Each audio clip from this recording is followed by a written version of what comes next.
fat and protein, and thus the calves grow quickly and store fat in their bodies.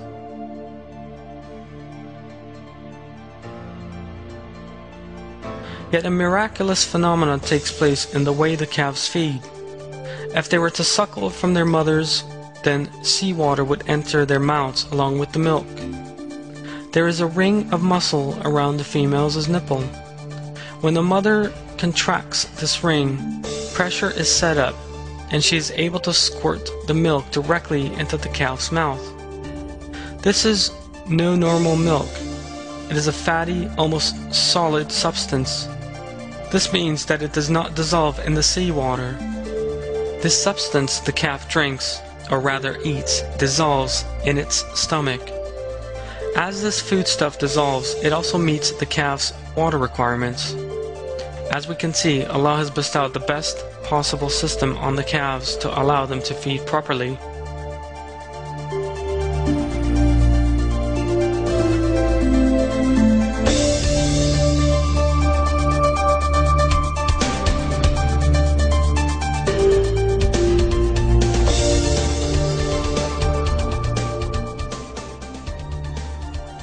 Right from the very beginning, Allah knows what the calf will need and the kind of body structure it will have, because it is Allah who created the entire universe, from the earth to the sky, and who maintains that creation at all times.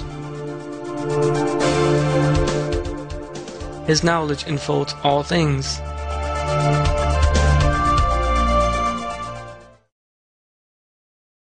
The seven heavens and the earth and everyone in them glorify Him. There is nothing which does not glorify Him with praise, but you do not understand their glorification. He is all forbearing, ever forgiving.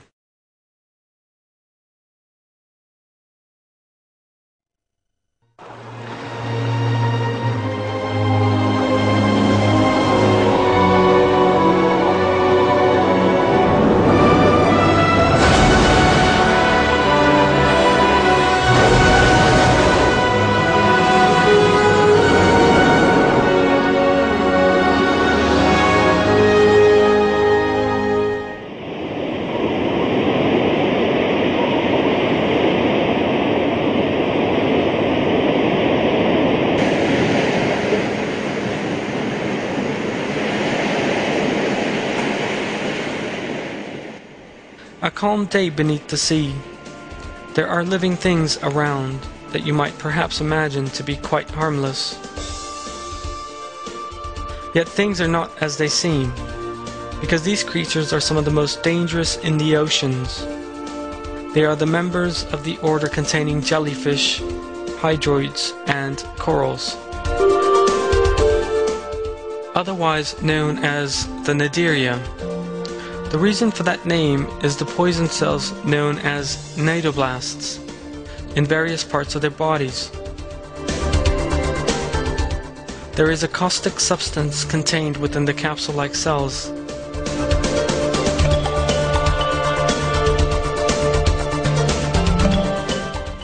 The cell bursts at the slightest stimulation, being touched by a living thing, for instance, and the poison then passes into it. This fluid is so powerful that in most cases, the victim dies in paralysis. Some species have thousands of these poison cells.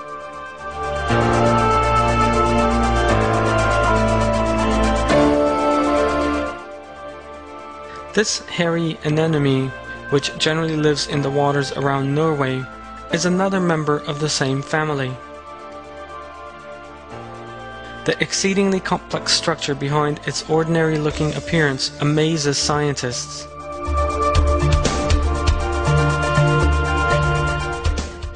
The animal has muscles that enable it to move, nerve cells, and a stomach. It can move in a wide range of directions. There are thousands of cells in its throat that permit it to digest water. Through these cells, water covers its body and forms a liquid skeleton, keeping the creatures upright.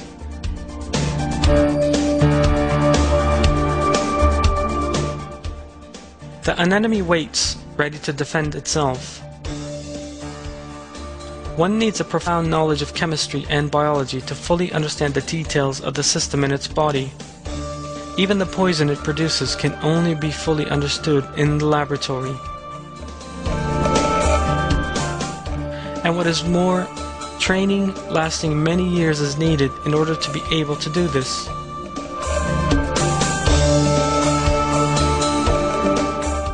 Yet these living things are able to protect themselves using this system whenever they feel the need to do so, from the moment they come into being.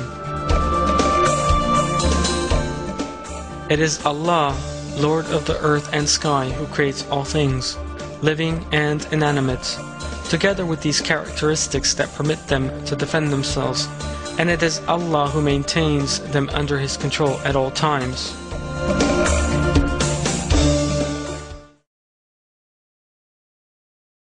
There is no creature He does not hold by the forelock.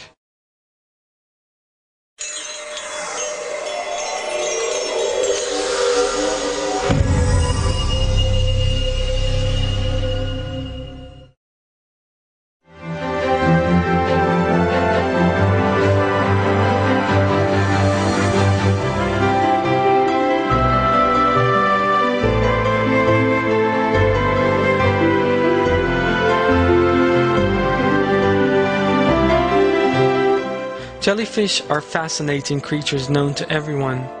Their bodies are 95% water, and they also have a number of astonishing features most people are unfamiliar with.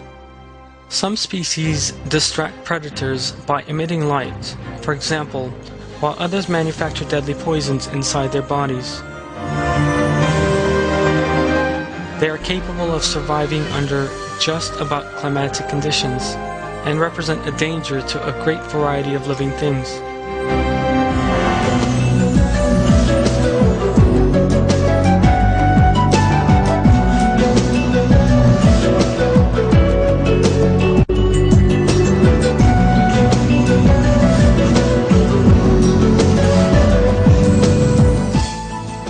Their bodies are transparent, with tendrils stretching down from the lower regions. Some species have poison in these tendrils. They catch their prey by squirting this poison out, and use the same method to kill predators.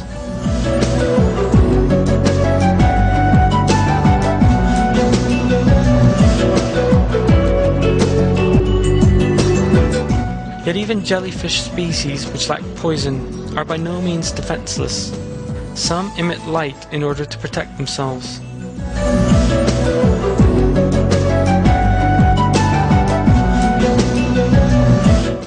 Jellyfish behave in a very planned and methodical way to escape predators. As they flee their attackers, a light goes on in their entire bodies. Yet just as the predator is about to seize them, they turn off the light in the dome-shaped part of their bodies, and they separate the tendrils in which the light remains on from their body. The predator's attention is thus drawn towards the tentacles.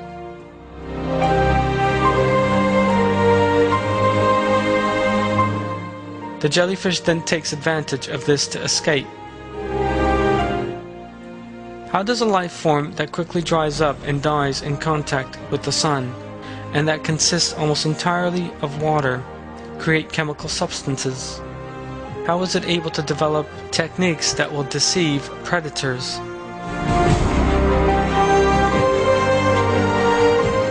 Jellyfish are merely a thin sac containing water. Yet they engage in such intelligent behavior as using a range of tactics to hunt and escape predators. It is clear that this intelligence and the mind that has solved these difficulties cannot belong to the jellyfish themselves. It is Almighty Allah who creates all living things and inspires all their behavior.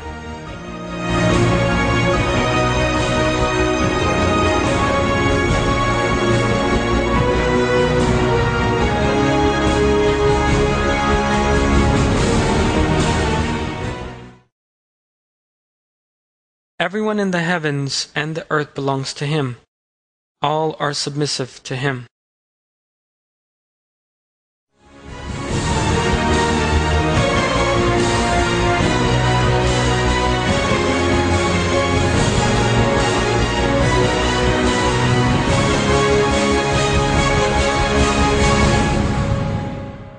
These are anemone plants, and they also have poisonous arms. Yet some creatures are unaffected by that poison, such as anemone fish, better known as clownfish. Not only are these fish unaffected by the poison, they also spend their lives among the burning capsules of this dangerous plant. But how is this possible? The fish's body is covered in a special chemical substance. This prevents the poison from affecting the fish's body. A single anemone is enough to protect clownfish against all dangers throughout their lives. This symbiotic relationship gives the fish protection against predators. In return, the anemone plant makes use of food particles left behind by the fish.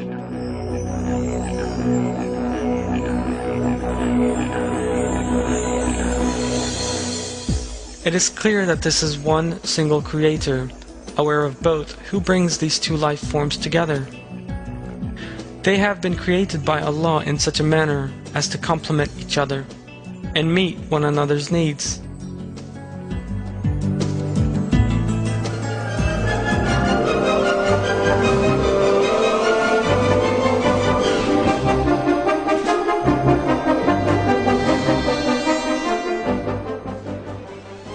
The images you are now looking at have been taken from one of the most popular animated films of recent years, Finding Nemo. The hero of the film, consisting entirely of three-dimensional